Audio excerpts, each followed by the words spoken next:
My uncle left my family millions in inheritance, but only his parrot to me. I never thought I'd inherit a parrot. Out of all the things my Uncle Richard could have left me in his will, a bird with attitude issues wasn't on my bingo card. The whole family gathered at Uncle Richard's ridiculous glass mansion in Malibu last Sunday. You know the type. Infinity pool overlooking Pacific. Minimalist furniture that cost more than my yearly rent. And floor-to-ceiling windows that probably required a small fortune just to clean. Classic Silicon Valley success story home. Uncle Richard wasn't your typical tech mogul, though. He started this boutique cybersecurity firm that blew up over the last decade. Nothing massive like Google or anything, but successful enough to afford a Malibu lifestyle that my parents always pretended we were destined for. I'm Jake, by the way, 28. College degree in IT gathering dust while I perfect my latte art at some hipster coffee shop downtown. Not exactly the career trajectory my parents had mapped out for me. Dad's an investment banker, and Mom's a hospital administrator. They had my life plan before I could walk. Ivy League, Silicon Valley internship, 6-figure salary by 25. I checked exactly none of those boxes, but Uncle Richard got me. Every summer growing up, I'd escape to his place. While my parents shipped my sister off to Yale prep camps, I'd hang with Uncle Richard learning encryption algorithms and solving these insane puzzles he'd create. He'd turn cybersecurity concepts into treasure hunts around his property. Those were the days, man. So when he died unexpectedly from a heart attack last month, it hit me hard, like unexpectedly hard. He was only 62 and seemed healthier than most 40-year-olds I know. The lawyer handling the will was this super serious dude named Harrison with wire-rimmed glasses and a voice that could narrate sleep medication commercials. We all sat in Richard's sleek living room while Harrison shuffled papers importantly. My sister Elizabeth was there with her hedge fund husband, both wearing matching Rolex watches. My cousin Derek scrolled through his phone, probably checking his crypto portfolio. My parents sat rigidly on the edge of their seats, Mom repeatedly smoothing her already perfect skirt, the usual family circus. Harrison cleared his throat dramatically and began. To Elizabeth, Uncle Richard left his Beverly Hills penthouse apartment valued at $4.3 million. Her husband literally punched the air.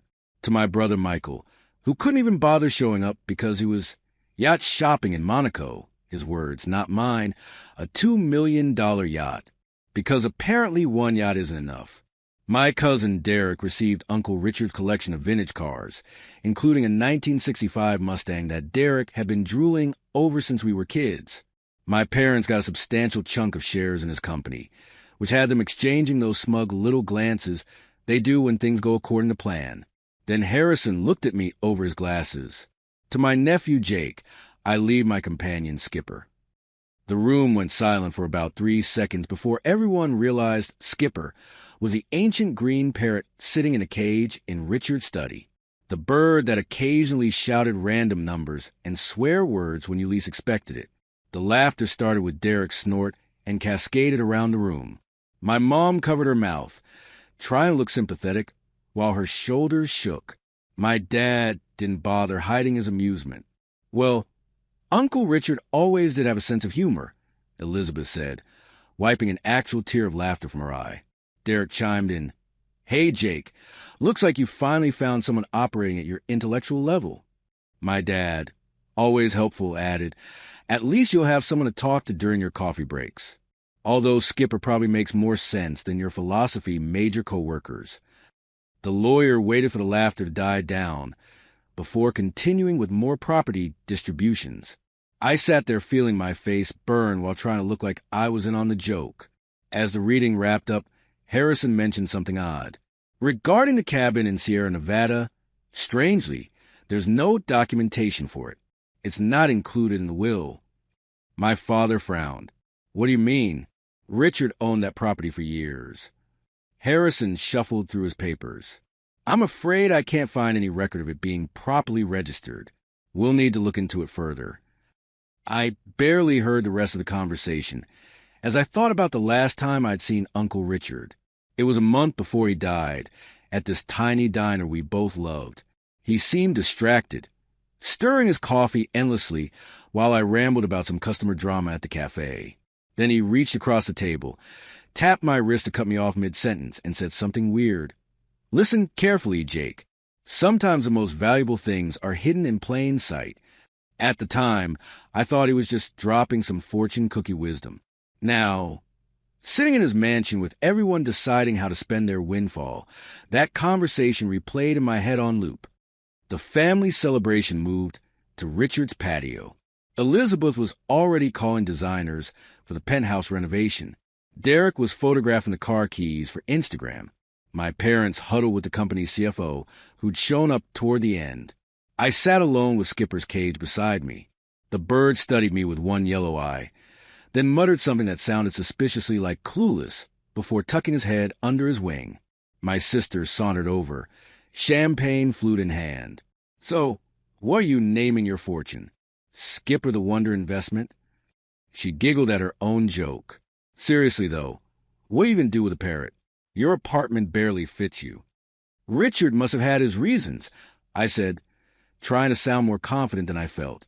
"Yeah, the reason is he knew you'd be the only one sentimental enough to take care of his ancient bird," she replied. "Anyway, we're all going to Nobu to celebrate. You coming? You can tell us all about your inheritance plans." I declined, claiming a headache. 20 minutes later, I was loading Skipper's surprisingly heavy cage into my beat-up Honda Civic, while the rest of the family piled into their luxury vehicles. As I drove back to my cramped Los Angeles apartment, the evening sun glinting off the ocean to my right, I couldn't shake the feeling that something wasn't adding up. Why would Uncle Richard, the man who spent years teaching me to find patterns and solve puzzles, leave me nothing but an old parrot? The same uncle who was more of a father to me than my actual dad? Listen carefully. Skipper suddenly squawked from the back seat in what sounded eerily like Uncle Richard's voice. Listen carefully. I nearly swerved into the next lane. By the time I glanced back, Skipper was innocently preening his feathers as if nothing had happened. Maybe I was hearing things. Or maybe, just maybe, this inheritance wasn't quite what it seemed. I barely had time to set up Skipper's cage in my apartment when my phone buzzed with a text from Elizabeth. "Great timing as always, sis." It was a video from Nobu.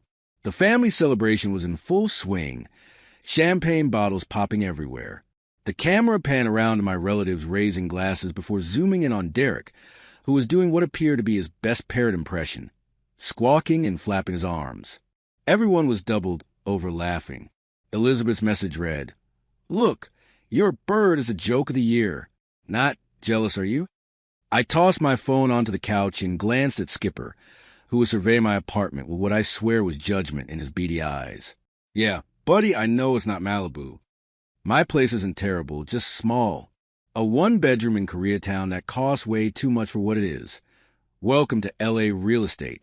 The kitchen barely fits a mini fridge and microwave, and the living room doubles as my office, gaming area, and now, apparently, an aviary." I set Skipper's cage by the window, figuring birds like natural light or something. The drive home had been quiet, no more mysterious voice mimicking. Maybe I'd imagined it. Sleep deprivation and emotional funerals can do weird things to your brain. After frozen pizza dinner, gourmet I know, I collapsed into bed around 11, exhausted from the day's events and the mental gymnastics of trying to figure out why Uncle Richard left me with nothing but a bird. 38-1 West, under rock. I bolted upright in my bed, heart racing. The digital clock on my nightstand read 3:17 a.m. For a split second, I thought someone had broken in. 38-1 West. Skipper. It was the damn parrot. I stumbled out of bed and into the living room, flipping on the light. Skipper was fully awake, pacing back and forth on his perch, looking agitated. "Dude, it's the middle of the night," I groaned. 38-1 West, under rock. He squawked again, this time in a voice that made my skin crawl. It sounded exactly like Uncle Richard. I rubbed my eyes. "You've got to be kidding me." Skipper then started rattling off a series of numbers in rapid succession. 37.7749, 122.4194, 37.7749, 122.4194. The bird repeated this pattern for nearly 20 minutes. Nothing I did would shut him up. I tried covering his cage with a blanket. I tried playing music to drown him out. I even resorted to throwing a sock at his cage, which only seemed to encourage him. By 4 a.m., I was sitting on my kitchen floor, back against a refrigerator, staring at the bird in defeat. Uncle Richard's words echoed in my head. Listen carefully. Well, I was definitely listening now, wasn't I? Wait a minute. Numbers. Patterns. Uncle Richard and his puzzles. I scrambled for my laptop and typed the numbers into Google. 37.7749, 122.4194. Coordinates. They were freaking GPS coordinates. The search results showed a map with a pin dropped right in the heart of San Francisco. I zoomed in further. It was pointing to a specific location in Golden Gate Park. I looked back at Skipper, who had finally quieted down and was now preening his feathers, as if he hadn't just spent an hour screaming numbers at me. What else you got for me, bird? I asked. Skipper tilted his head and said, in perfect imitation of my uncle's voice, Listen carefully, Jake. Sometimes the most valuable things are hidden in plain sight. I didn't get any more sleep that night. Instead, I went down a rabbit hole researching Golden Gate Park, trying to figure out what might be significant about those coordinates. Nothing jumped out at me.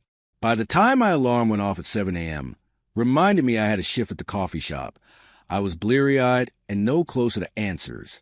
During my shift, I kept thinking about the numbers, about West and under rock, and what it all might mean. I nearly scalded myself twice with steaming milk and gave a customer a caramel latte instead of chai tea. My manager, Dave, pulled me aside around noon. You with us today, Jake? You seem a million miles away. I apologized and made up something about not sleeping well. Then, on impulse, I asked, Hey, any chance I could get a few days off next week? Family stuff came up. Dave looked at me like I'd asked for his kidney. Next week? Spring break is starting, man. We're going to be slammed. No way I can spare you.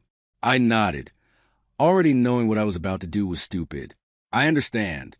It's just, my uncle died and there's some... The week after should be fine. Dave cut me off, not interested in my personal drama. I took a deep breath. Actually, I need next week specifically. It's important. Dave crossed his arms. Then I need your 2 weeks' notice, specifically, right now. 10 minutes later, I was walking out the door, officially unemployed. Some part of my brain was screaming that I was making a massive mistake. Following random coordinates from a parrot? Quitting my job? This wasn't a treasure hunt movie. This was real life with real bills. When I got home, I had 3 missed calls from Melissa, my girlfriend of 8 months. I called her back, and she immediately launched into how her coworker was being passive-aggressive again. Normally, I'd settle in for the half-hour debrief, but today, I interrupted her. Mel, I quit my job today. Silence on the other end. Then, you did what? I explained about Skipper and the coordinates, and my theory that Uncle Richard had left me some kind of puzzle solve. The longer I talked, the more I could feel her opinion of my sanity dropping through the floor. Let me get this straight, she finally said. You quit your job because a parrot told you to go to San Francisco? When she put it like that, it sounded ridiculous. It's more complicated than that. I tried. Jake, you need to call Dave right now and beg for your job back. This isn't normal behavior. We argued for nearly an hour. She said I was having some kind of grief-induced breakdown. I couldn't really explain why I felt so certain that there was something to this, that Uncle Richard wouldn't have left me just a bird without a reason. You know what? Melissa eventually said, her voice tight, I can't do this. You're acting as crazy as that bird. Call me when you come back to reality. She hung up. 8 months. Over just like that because of a hunch and Parrot. The thing is, I should have felt devastated. Instead, I felt strangely liberated. Like I was finally doing something that mattered, even if no one else understood it. That evening, I was researching Sierra Nevada, remembering the lawyer's odd comment about the cabin with missing documentation. My parents had taken us there a few times when I was younger, but it had always been Uncle Richard's cabin in my mind. My phone buzzed with a text from my dad. FY, family discussing selling Richard's mountain land since it's not being used. Buyer interested. Thoughts? I nearly dropped my phone. Selling the land? Now, before I'd even had a chance to figure out what was going on, I typed back quickly. Can you hold off? Just for a week or two? His response came almost immediately. Why? You planning to use it? Be realistic, Jake. The more I dug into maps of the Sierra Nevada region that night, the more things started clicking. What if the coordinates Skipper had screamed weren't for San Francisco at all, but just an example? What if the actual message was a 38, 1, west, under rock, part? I pulled up maps of Richard's property in the mountains. I'd need to go there to see if there was anything to this theory. But if my family sold the land before I could investigate, Skipper, who had been unusually quiet all day, suddenly piped up from his cage. Time's running out. I swear I didn't teach him that phrase. A chill ran down my spine. Either my uncle had trained his bird with an incredibly specific set of phrases, or something truly weird was happening. By morning, I'd made up my mind. I withdrew most of my meager savings, packed a duffel bag with clothes and supplies, printed out maps of the Sierra Nevada property, and loaded Skipper's cage into my car. My Honda Civic wasn't exactly built for mountain roads, but it would have to do. I filled the tank at the gas station on the corner, grabbed some snacks on the road, and set the GPS for the long drive to the mountains. As the urban sprawl of Los Angeles gave way to suburbs and then eventually to more open landscapes, I felt a strange mix of anxiety and exhilaration. I was either following the most elaborate scavenger hunt my uncle had set up, or I was having a complete mental breakdown and throwing away what little stability I had in my life. Skipper was unusually quiet in the back seat, occasionally muttering what sounded like numbers under his breath. You better be right about this, I told him, feeling only slightly ridiculous for talking to a bird, because I just lost my girlfriend and my job over you. As if in response, Skipper said in perfect Uncle Richard imitation, Trust the process, Jake. I gripped the steering wheel tighter and pressed on toward the mountains, toward whatever mystery awaited. This was either going to be the dumbest decision of my life or the beginning of something I couldn't even imagine yet. Either way, there was no turning back now. The drive to Sierra Nevada started out fine. 5 hours of highway.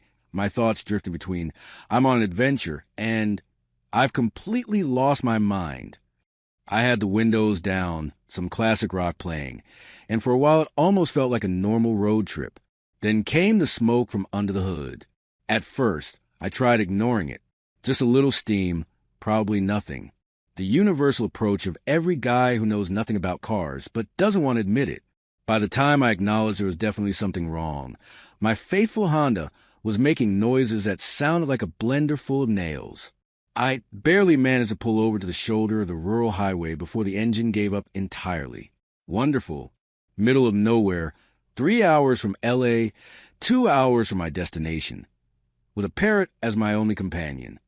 Skipper was staring at me from his cage, tilting his head as if wondering what was happening. For a moment, I swear he looked almost smug.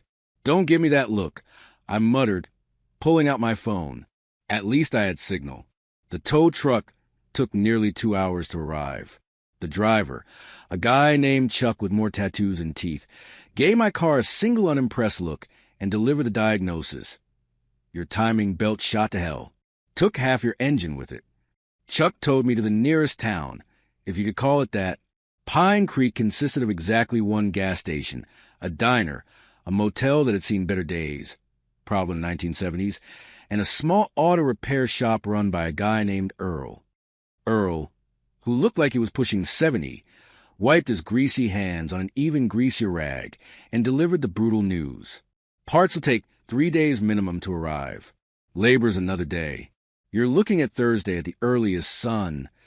It was Monday afternoon. So much for my quick trip to investigate before my family sold the property.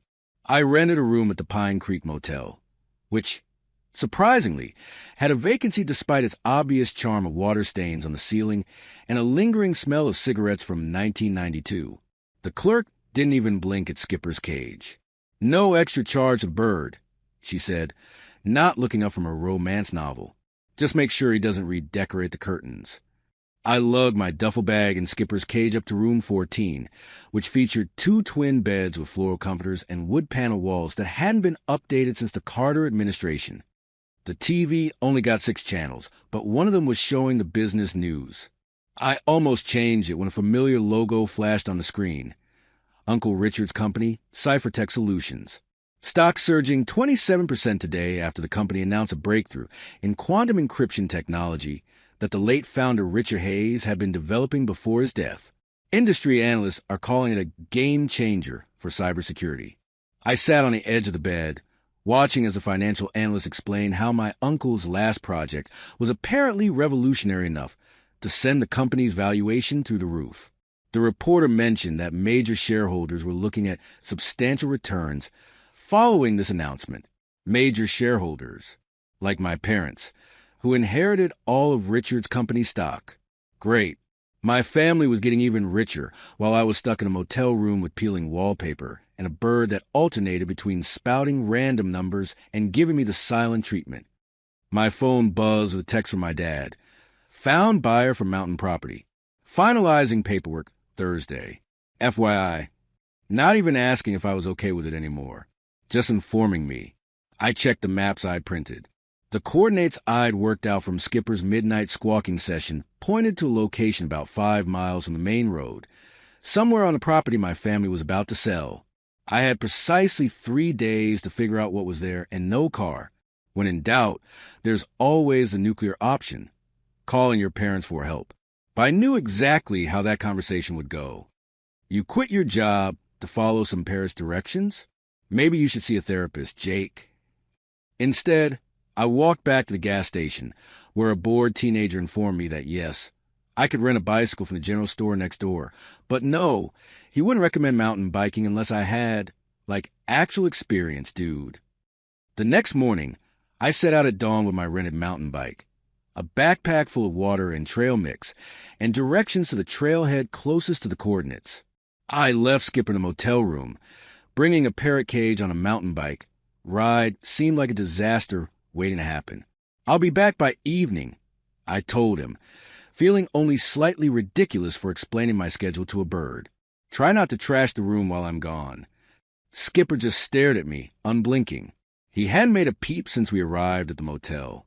No numbers, no phrases, nothing. Just silent judgment. The mountain biking was brutal. I hadn't exercised properly in years, and my thighs were burning within the first hour. The trail gradually got steeper and rockier, making me question all my life choices that had led to this moment. By midday, I'd made it about 4 miles up the trail. Dark clouds were gathering overhead, but I was too close to turn back now. The GPS on my phone showed I was less than a mile from the coordinates. That's when the sky opened up. The rain came down so suddenly and with such force that I could barely see 10 feet ahead. I abandoned the bike under a large pine tree and continued on foot, slipping and sliding in the rapidly forming mud. By the time I reached the approximate location, I was drenched to the bone and shivering. The coordinates led to a small clearing with nothing. No marker, no sign, nothing obvious at all. Just trees, rocks, and increasingly soggy ground. I trudged around in circles, checking and rechecking my position, wondering if I'd gotten the numbers wrong. Then I spotted it, half hidden by underbrush and barely visible in the rain, a small, weathered cabin that blended perfectly with the surrounding forest. If I hadn't been looking for something specifically, I might have missed it completely. The cabin door wasn't locked. Inside was a single room with basic furniture, a bed, a table, 2 chairs, and a small wood stove. It was dry, at least, which at that moment seemed like the height of luxury. On the walls were photographs, dozens of them, yellowed with age, photos of Uncle Richard and me during those summer visits to this very cabin. 10-year-old me holding up a solved puzzle box on the same porch outside. Teenage me beaming beside a complicated cipher we'd cracked together at the table I was now sitting at. Richard teaching me how to use a compass in the forest surrounding this place. The cabin felt both familiar and strange. I hadn't been here in over a decade, but seeing these photos brought back memories I'd almost forgotten. This had been our special place, away from the rest of the family, where Uncle Richard could teach me all the things he thought were important. On the table sat a dusty envelope with my name written on it in Richard's distinctive handwriting. Inside was a single note card that read, "Skipper will lead the way." That's it. No elaborate explanation. No treasure map. Just 5 words. I quit my job, lost my girlfriend, and biked up a mountain in a rainstorm for "Skipper will lead the way." The bird, who was currently giving me the silent treatment back at the motel. I sat at the table, soaking wet and exhausted, wondering if I completely lost my mind. What was I even doing here? Following random numbers shouted by a parrot? This wasn't a movie. This was real life. And in real life, eccentric uncles don't leave elaborate treasure hunts. They just die and leave you with a bird while the rest of your family gets rich. The storm had passed by the time I made it back to the motel. It was nearly dark, and I was mud-splattered, sore, and in a foul mood. I unlocked the door to my room, ready to collapse into bed. "Well, look who's back," I muttered to Skipper. "Found the cabin today. Thanks for all your help." The parrot tilted his head, studying me with one beady eye. "Your big clue was Skipper will lead the way. Any chance you could, I don't know, actually lead the way to something? Because right now, all you're leading me to is unemployment and a mountain of debt." Skipper remained silent, ruffling his feathers slightly. I grabbed a granola bar from my bag and sat on the bed. "Want some?" I offered, breaking off a piece. "Might loosen up that beak of yours." Nothing, not even a blink. What followed perhaps the most ridiculous evening of my adult life. I spent 3 hours trying to coax information out of a parrot. I tried offering him every snack I had: trail mix, chips, beef jerky, even the complimentary mint from the motel's front desk. "Come on, premium bird treats here. Spill the beans." Skipper would look at the food, look at me, and then deliberately turn away. I tried playing recordings of Uncle Richard's voice from old videos on my phone. "Remember him? Your buddy Richard? Want to tell me what he wanted you to tell me." Skipper responded by closing his eyes and pretending to sleep.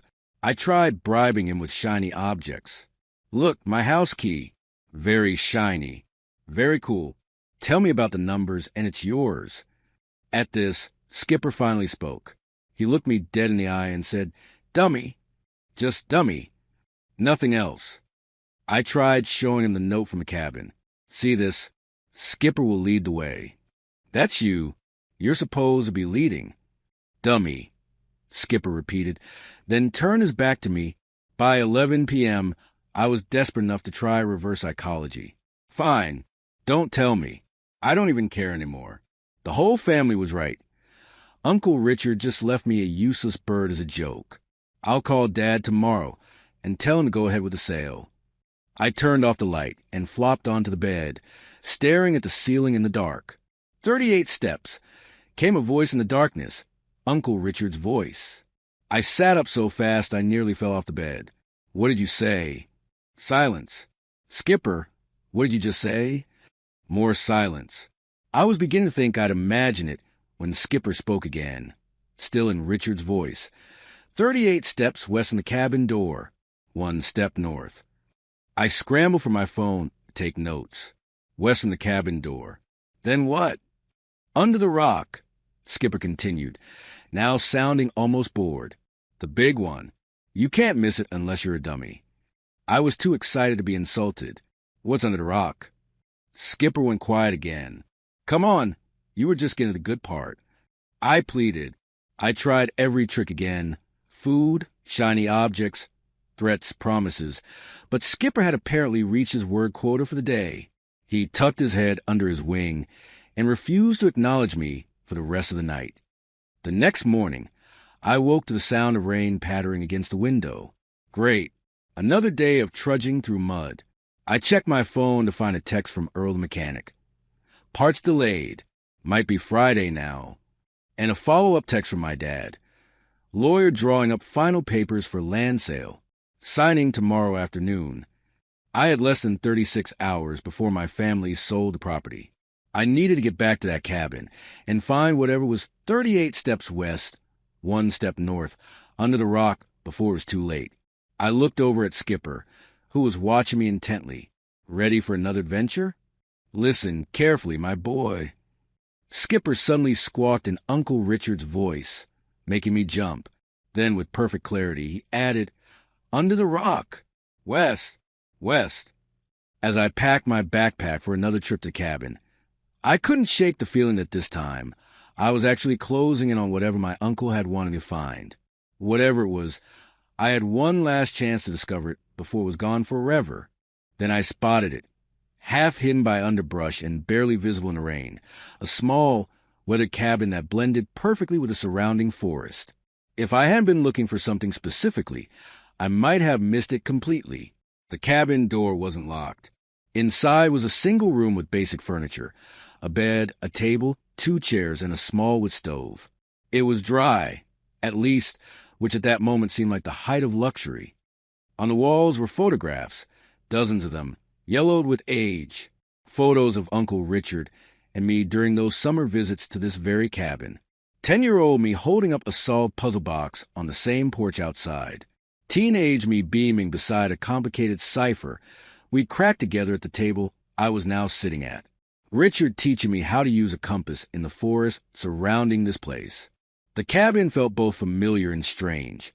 I hadn't been here in over a decade, but seeing these photos brought back memories I'd almost forgotten. This had been our special place, away from the rest of the family, where Uncle Richard could teach me all the things he thought were important. On the table sat a dusty envelope with my name written on it, in Richard's distinctive handwriting. Inside was a single note card that read, "Skipper will lead the way." That's it. No elaborate explanation. No treasure map. Just 5 words. I quit my job, lost my girlfriend, and biked up a mountain in a rainstorm for Skipper will lead the way. The bird who was currently giving me the silent treatment back at the motel. I sat at the table, soaking wet and exhausted, wondering if I completely lost my mind. What was I even doing here? Following random numbers shouted by a parrot? This wasn't a movie. This was real life, and in real life, eccentric uncles don't leave elaborate treasure hunts. They just die and leave you with a bird while the rest of your family gets rich. The storm had passed by the time I made it back to the motel. It was nearly dark, and I was mud-splattered, sore, and in a foul mood. I unlocked the door to my room, ready to collapse into bed. "Well, look who's back," I muttered to Skipper. "Found the cabin today. Thanks for all your help." The parrot tilted his head, studying me with one beady eye. "Your big clue was Skipper will lead the way. Any chance you could, I don't know, actually lead the way to something? Because right now, all you're leading me to is unemployment and a mountain of debt." Skipper remained silent, ruffling his feathers slightly. I grabbed a granola bar from my bag and sat on the bed. "Want some?" I offered, breaking off a piece. "Might loosen up that beak of yours." Nothing, not even a blink. What followed was perhaps the most ridiculous evening of my adult life.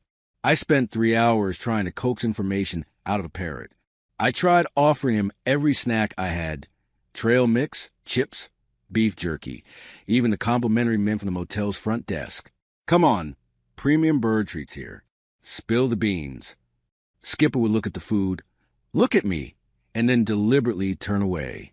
I tried playing recordings of Uncle Richard's voice from old videos on my phone. "Remember him? Your buddy Richard? Want to tell me what he wanted you to tell me." Skipper responded by closing his eyes and pretending to sleep. I tried bribing him with shiny objects. "Look, my house key. Very shiny. Very cool. Tell me about the numbers, and it's yours." At this, Skipper finally spoke. He looked me dead in the eye and said, "Dummy. Just dummy. Nothing else." I tried showing him the note from the cabin. "See this? Skipper will lead the way. That's you. You're supposed to be leading." "Dummy," Skipper repeated, then turned his back to me. By 11 p.m., I was desperate enough to try reverse psychology. "Fine. Don't tell me. I don't even care anymore.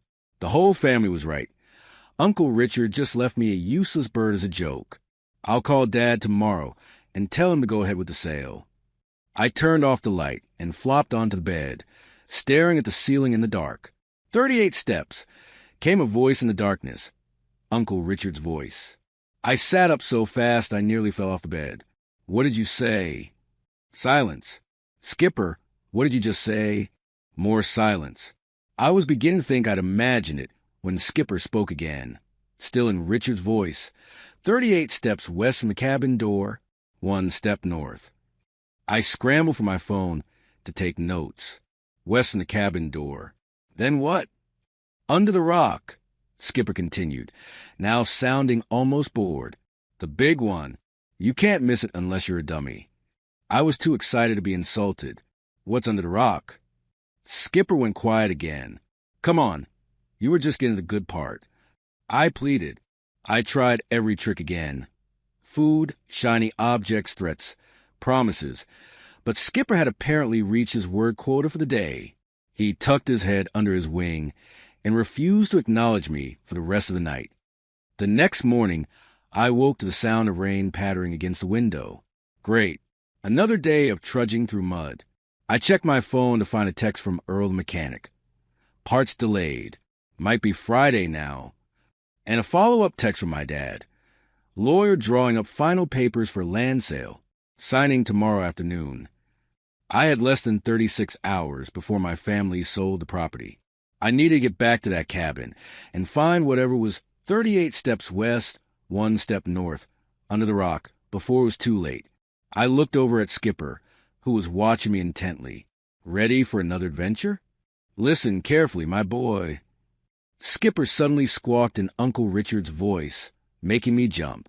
Then, with perfect clarity, he added, under the rock, west, as I packed my backpack for another trip to the cabin. I couldn't shake the feeling that this time I was actually closing in on whatever my uncle had wanted me to find. Whatever it was, I had one last chance to discover it before it was gone forever. I was staring down another day of mountain biking in the rain when Earl the mechanic knocked on my motel room door at 6 a.m. I opened it, bleary-eyed and confused, to find him standing there with a thermos of coffee and a set of car keys. Thought you might need these, he said, holding out the keys. It ain't much, but my nephew's truck is sitting in my garage while he's deployed overseas. Insurance is paid up. Just bring it back in one piece. I must have looked shocked because Earl chuckled. Small towns, kid. We look out for strays, especially ones with weird birds and mysterious mountain missions. The truck was a battered 1998 Ford F-150 with a tape deck and manual windows, but it might as well have been a Lamborghini to me at that moment. I thanked Earl profusely, promising to return it by the weekend. One more thing, Earl added as I was loading Skipper's cage into the passenger seat. Storm's supposed to get worse today. You be careful up there. The drive up the mountain was nerve-wracking. The dirt roads were slick with mud, and the truck fishtailed more than once on the steep inclines. Skipper was uncharacteristically quiet, gripping his perch tightly as we bounced over potholes. I couldn't stop thinking about my dad's ultimatum. The land sale was happening today. Whatever I was going to find, it had to be now or never. I parked as close to the cabin as the truck could manage and grabbed my backpack, which I'd filled with supplies, flashlight, shovel, protein bars, and a first aid kit. Then I hoisted Skipper's cage out of the truck. You're coming with me this time, I told him. No more of this. Wait until I get back to start talking business. The rain had slowed to a drizzle, but dark clouds still hung low over the mountains. I trudged through the wet underbrush toward the cabin, Skipper's cage banging against my leg with every step. Once at the cabin, I set Skipper's cage on the porch and stood looking west, trying to figure out where to start. There were a lot of rocks out there. Which one was a rock? My phone rang. Dad. Fantastic timing as always. Jake, where are you? The family's waiting on your input about the land sale. The buyer's lawyer is literally sitting in front of me right now. I took a deep breath. Dad, can you just hold off for one more day? I'm actually at the cabin right now, and... You're what? How did you even get up there? Your mother said your car broke down. That's not important, I said, pacing nervously. What's important is that I think Uncle Richard left something here, something valuable, and if you sell the land today... Jake, my dad's voice took on that special tone he reserved for when he thought I was being particularly disappointing. Your uncle left you a bird. That's it. We've been through the will. Everything else was accounted for. Just give me until tomorrow. I pleaded. One day. That's all I'm asking. The buyer is leaving the country tomorrow. It's now or never, and the family has already voted. We're selling. I could hear muffled voices in the background. Then my dad again. The papers are being signed now. I'm sorry, Jake, but whatever wild goose chase you're on needs to end. Come home. The call ended. I stared at my phone in disbelief. That was it? They were selling right now? Panic surged through me. I raced toward the western side of the property, looking frantically for a significant rock. West! Under the rock. I shouted to myself, scanning the ground. About 50 yards from the cabin sat a massive boulder, easily 5 feet tall and just as wide. It had to be that one. It was the only rock large enough to hide. Well, anything substantial. I dropped to my knees and started digging at the base of the boulder with my hands, then remembered the shovel in my backpack. The ground was soft from the rain, but the digging was still hard work. Sweat mixed with rain on my face as I dug a wider and wider hole. Nothing, just more dirt. Skipper's words came back to me. 38 steps west from the cabin door, 1 step north. Of course, I'd been digging at random. This was Uncle Richard. He'd be precise. I went back to the cabin, positioned myself at the door, and began counting steps, heading due west. 1, 2, 3. The ground was uneven, making it hard to keep my steps consistent, but I pressed on. 36, 37, 38. I stopped and looked around. I was standing in a small clearing, no notable rocks in sight. Then I remembered 1 step north. I took a single step to my right and looked down. There was a flat rock about the size of a dinner plate, partially buried in the ground. Nothing spectacular, nothing that would catch your eye unless you were looking for it specifically. I knelt down and started digging around the edges of the rock with my shovel. Back at the cabin, Skipper had apparently gotten tired of being left out of the action. He started screeching at the top of his lungs. Faster, laser bones. Faster. I looked up from my digging, stunned. That was a new one. Move it, move it. Daylight's wasting. The bird sounded like a drill sergeant now. Where was he getting these phrases? 30 seconds on the clock. 29. 28. Will you shut up? I shouted back, my nerves already frayed from the pressure. I'll leave you out here if you don't knock it off. Skipper immediately switched tactics. Good boy, Jake. Smart boy. Favorite nephew. I couldn't help but laugh despite everything. Don't try to butter me up now. And stop at the countdown. Skipper tilted his head as if considering my request, then said in a perfect imitation of Uncle Richard's gentle voice, You're on the right track, Jake. That gave me goosebumps. I returned to my digging with renewed determination. The rock came loose after a few more minutes of work. I tossed it aside and dug deeper, my shovel scraping against something solid about 2 feet down. My heart raced as I cleared away more dirt. Metal. I was hitting something metal. I frantically cleared the hole with my hands, revealing what looked like the top of a metal box or safe, about 2 feet square. It was nestled firmly in the ground, and it took all my strength to work it free from the suction of the mud. Finally, I pulled out of the hole and dragged it back toward the cabin. The thing was heavy, at least 30 pounds, made of some kind of stainless steel with no visible hinges, and on the front was a digital keypad. Great, a lock safe, because of course it couldn't be that easy. I set the safe on the cabin porch next to Skipper, who was watching with apparent interest. Any chance you know the combination? I asked him, only half joking at this point. Skipper bobbed his head up and down enthusiastically, but remained silent. I tried the obvious first. Uncle Richard's birthday. Incorrect. My birthday. Also incorrect. The founding date of his company. The address numbers of the Malibu house. All incorrect. My phone buzzed with a text from my dad. Papers signed. Sale completed. "When are you coming home?" I felt sick. All this work. And I was staring at a lockbox that might as well have been filled with old magazines for all I knew. I'd lost my job, my girlfriend, and now stood in the rain on property that wasn't even the family anymore. I sat on the porch steps, head in my hands, thoroughly defeated. I give up? Skipper. Whatever game Uncle Richard was playing, I lost. That's when I noticed something odd. Skipper wasn't looking at me anymore. He was staring intently at the safe and making strange sounds under his breath. I leaned closer to listen. It wasn't random muttering. It was numbers.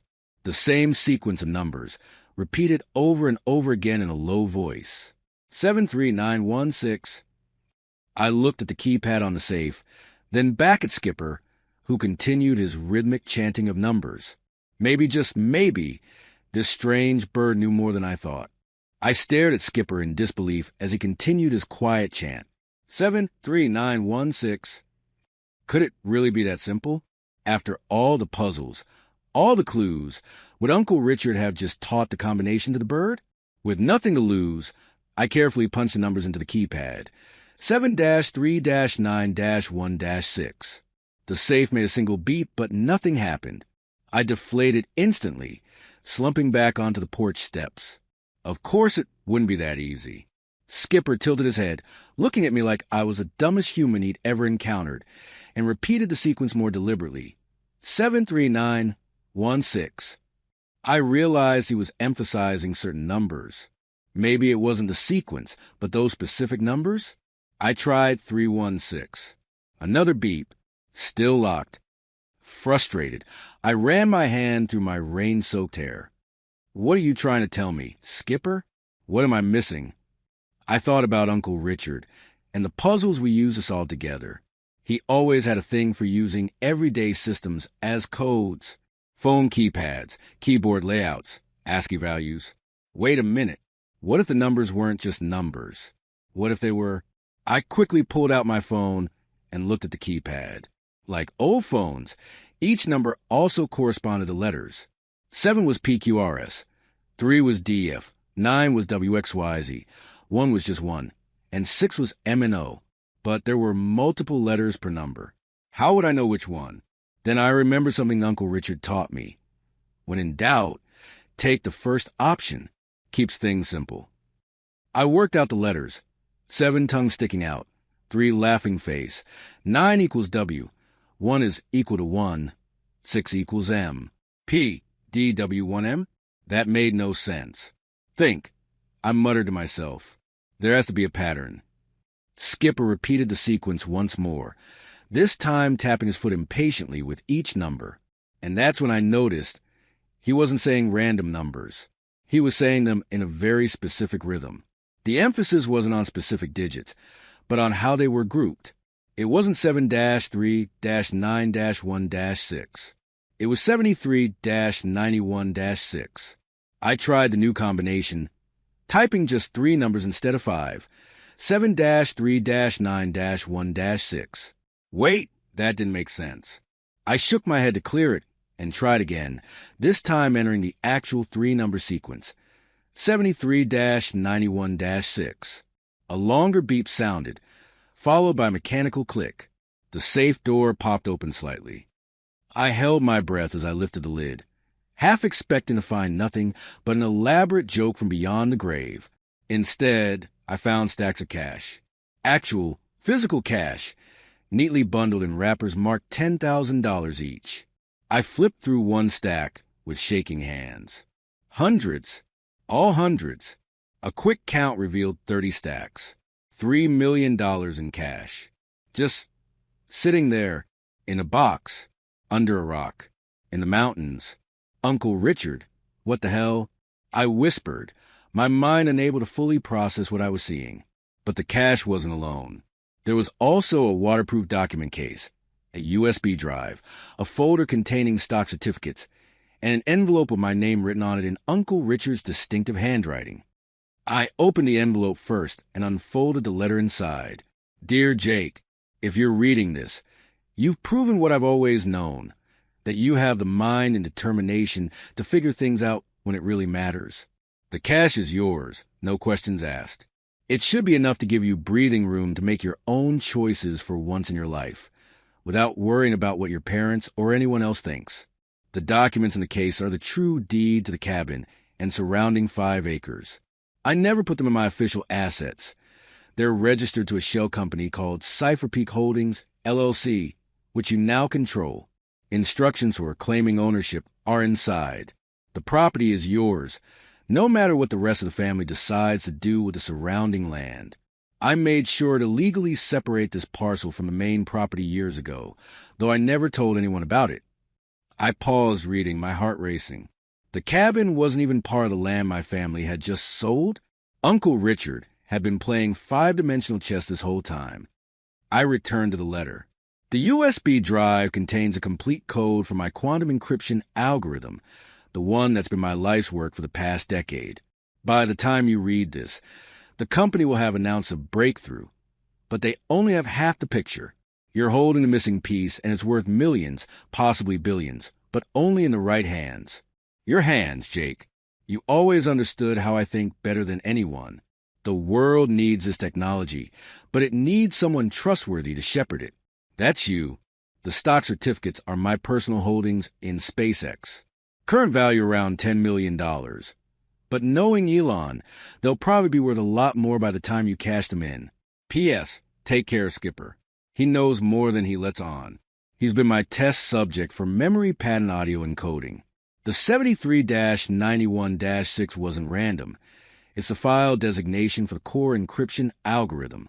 There's more where that came from, locked in that bird brain of his. I've always been proud of you, Jake. Not for what you've accomplished, but for who you are. Now show the world what I've always seen in you. Love, Uncle Richard. I sat back against the cabin wall, the letter trembling in my hands. $3 million in cash, $10 million in stock, a revolutionary algorithm worth potentially billions, and ownership of the cabin and surrounding land. All while my family thought they just sold a worthless piece of mountain property to some random buyer. I looked over at Skipper, who was watching me with those intelligent eyes. Memory pattern audio encoding, huh? No wonder you're such a weird bird. Skipper puffed up his chest feathers proudly. I carefully examined everything from the safe, my mind racing. This was too valuable to leave behind, but I hadn't come prepared to transport millions in cash and sensitive documents.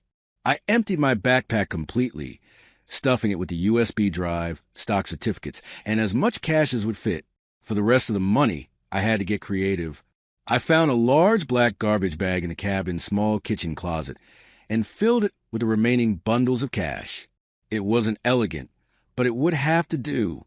We're going to look ridiculous walking down this mountain, I told Skipper as I secured his cage under one arm, my overstuffed backpack on my shoulders, and a garbage bag full of millions clutched in my free hand.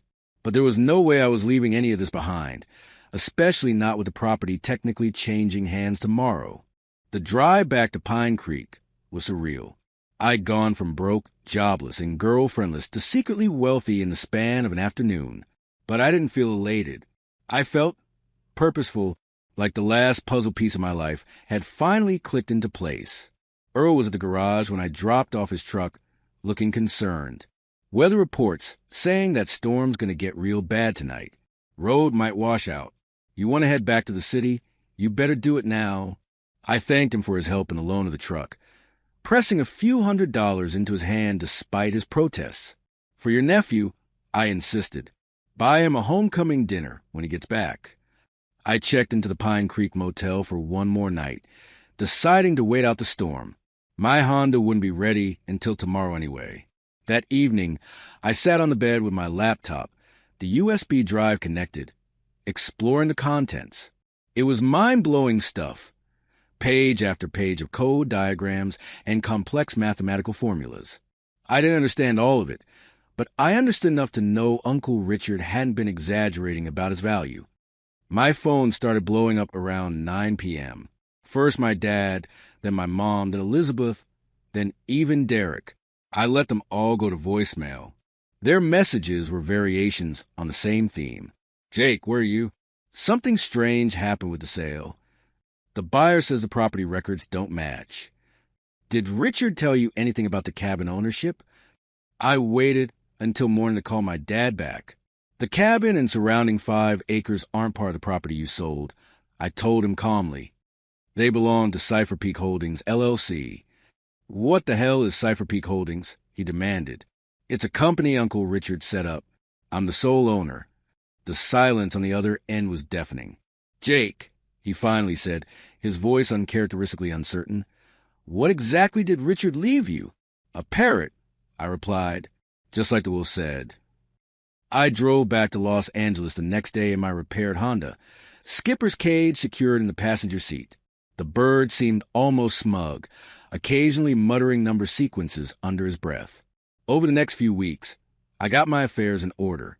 I rented a secure storage unit for the cash until I could figure out how to legitimately bank it. I contacted a patent attorney about the encryption algorithm. I had numerous meetings with Uncle Richard's former colleagues at Cyphertech, who were initially skeptical of me, but quickly changed their tune when I showed them snippets of the code. My family's attitude toward me underwent a remarkable transformation. Suddenly, I was invited to dinners, introduced to promising business contacts, and offered partnerships in various ventures. Elizabeth kept asking to meet for coffee to catch up, while Derek wanted my opinion on his startup ideas. I politely declined all offers, which only made them more persistent. The media caught wind of the story eventually. Some insider at Cyphertech must have leaked it, because one morning I woke up to find tech blogs running stories with headlines like Barista Inherits Billion-Dollar Algorithm via Parrot and Silicon Valley's Strangest Inheritance. The Millionaire Bird. When a video of Skipper reciting number sequences went viral, the story exploded. Suddenly, I was being offered book deals, movie rights, and reality TV shows. Skipper even had his own fan club. Through it all, I kept Uncle Richard's letter close. The world needs this technology, but it needs someone trustworthy to shepherd it. That became my North Star as I navigated the chaos. I launched a new company, building on Uncle Richard's work, but taking in directions even he hadn't envisioned. I hired a team of brilliant programmers and security experts, including a few who had previously rejected my job applications when I was fresh out of college. 1 year later, I was sitting on a rebuilt deck of the cabin in Sierra Nevada, watching the sunset paint the mountains gold. The simple structure had been transformed. Solar panels on the roof, high-speed satellite internet, and a state-of-the-art security system. But I kept the rustic charm that made it special. Inside, framed photos still covered the walls, the old ones of Uncle Richard and me, now joined by new ones. My company's launch, the day our first major security contract was signed. The ribbon cutting at the Richard Hayes Center for Digital Privacy. I'd moved into a house in the hills outside L.A., nothing ostentatious, but comfortable and private. The days of living in a cramped apartment and making lattes were behind me.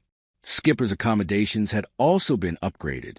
He now resided in a custom-built aviary that took up one corner of my living room, with branches, toys, and enough space to actually fly. For special occasions, like our weekend retreats to the cabin, he had a travel cage with gold-plated bars, a bit of whimsy that I knew would have made Uncle Richard laugh. The bird in question was perched on the deck railing beside me now, watching the sunset with the same intensity one was. In the year we'd spent together, Skipper had revealed dozens more encrypted messages, launch codes, password sequences, and insights into Uncle Richard's most closely guarded technological secrets. But there were still mysteries. Sometimes, late at night, Skipper would mutter number sequences I couldn't decode, or phrases that seemed to have no context. I'd come to believe that Uncle Richard had programmed his feathered vault with more secrets than I might ever uncover. My phone buzzed with a text from my assistant about tomorrow's board meeting, but I ignored it. Some moments deserved to remain undisturbed. As the last sliver of sun disappeared behind the mountains, Skipper turned to me and spoke in perfect imitation of Uncle Richard's voice. Listen carefully. I smiled and scratched the top of his head gently. Always, Uncle Richard. Always.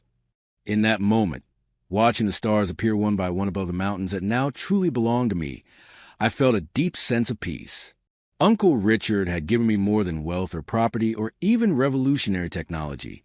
He'd given me purpose, direction, the confidence to forge my own path, and a very, very strange bird